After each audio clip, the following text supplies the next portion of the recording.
Welcome guys, welcome everyone to another episode of Up and Foiling. What a weekend in Los Angeles, guys. My highlights has been during race 3. We have seen a Brazil team in a very good shape, leading the race just a few meters from the finish line. But Australia just snapped their win in a very good maneuver performed by Slingsby. My highlight was as well during race 3. It was not for the very first positions, but back in the pack there was quite some actions with New Zealand trying to sneak 4 position in the last corner, but unluckily went too close to the boundaries and got a penalty. I was holding my breath. And you, Ricky? Yeah, those were 2 great moments from LA day 1, and mine was maybe a low light when Denmark didn't make it around the second mark and compromised their weekend. The damage they had to the foils meant they could not race for the weekend. And of course, guess who was my top pick for race winner in the weekend for our Fanta foils? I guess it was Canada. No, Denmark. No. Denmark. Yeah, I put Denmark. So okay. Yeah, last week we were really afraid about if SailGP could have really raced in Los Angeles because of the wind condition, but it seemed that it was pretty okay. Yeah, it was pretty good. It was light but not too bad. And day 1 the teams could race with a full crew on board, so it was pretty good, and we had some good racing. The boats were up and foiling fine. Sometimes when we get these light conditions, we get better racing. The boats are closer, they pack up all at the marks. Especially we've seen at the final mark, we've seen in a few occasions on race 3 and 4 when they all pile up together, and there's room for a sneaky boat on the foils to sneak around and make up a few places right at the end.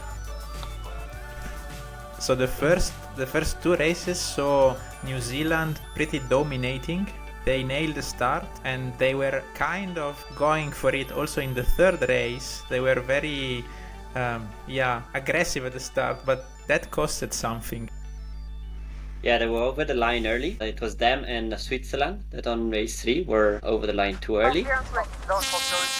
This is the umpires' early start penalty, Switzerland and New Zealand.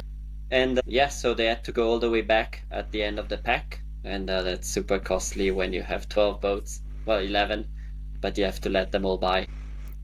So this kind of reopened the day standing and gifted us with what I think it was the most exciting race of the weekend. We have already said in our highlights, but yeah, that was quite of a good overtake at the end, I would say. Yeah. Regarding Denmark hitting the mark and damaging the foils, do you think, guys, that they will be in good shape for San Francisco just in a week and repairing their boats?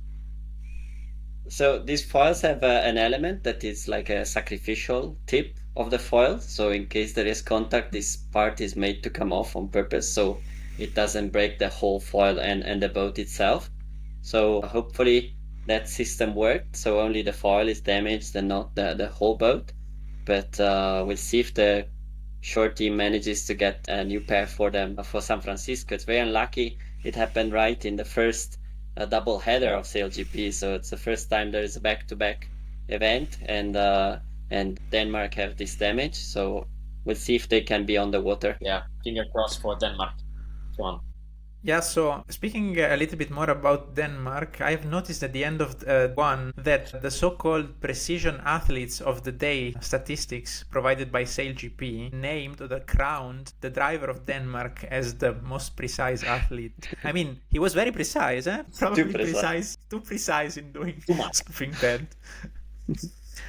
Yeah, they have these new stats at the end of the day, and the top speed was incredibly achieved by Denmark on the first reach, I guess, of the first race, because then probably nobody passed the top speed of 85 kilometers per hour during the day. So it was weird seeing Denmark popping up as best driver at the end of the day with the stats. But it's cool to see also other stats, right, Big House?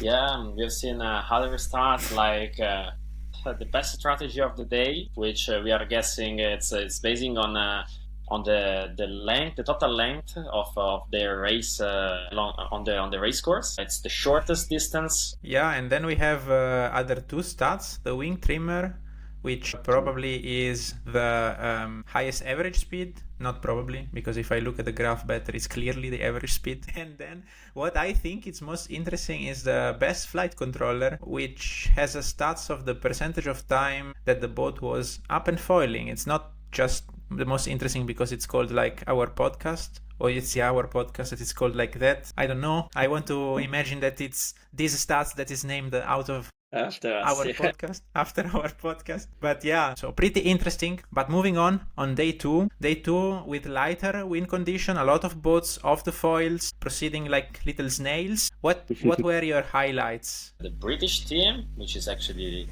leading the championship, they had basically an up and down course along the day. I mean, they were up the average, so good performance, but they win the first race of the day and the third race of the day with a slip in the second race, finishing in sixth position. So yeah, that was tough it was a tough day for them.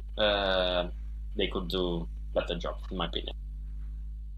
Yeah, the battle between Great Britain and Australia to access to the final was really, really exciting. I really loved the last race where Australia was pushing everything to get into the final, and they made it again at the last corner, overtaking from the outside the USA. That was wow, crazy. Ricky? Yeah, it was amazing seeing Australia getting into the final by 1 point, and this shows how every single point is always so important. We keep saying it when Australia passed Brazil right at the end to gain that win and not that second place. It looked not so relevant, maybe, but then once you get to the final race, you see you're into the final by 1 point, so it's so key. My highlight was Canada winning in the US, so what a statement, and I'll just leave it there. The way of North Star Canada. Elbows up for the North Star Canada across the finish line. Wow, what a result by them. Giles Scott bounces back. The Kiwis will hold on for second, Australia third.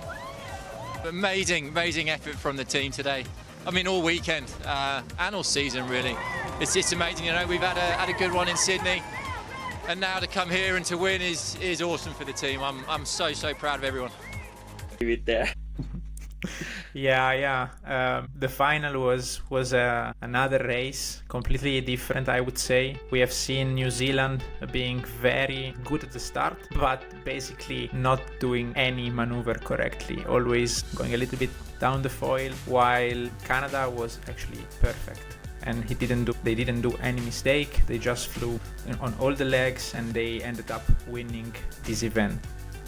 I think Canada learned from their mistakes back in Sydney, because there is where they lost the final, and here they were in second place and they managed to pass New Zealand for the win. So yeah, good learning curve, great form from the Canadian team, and yeah, they look like the team to beat at the moment.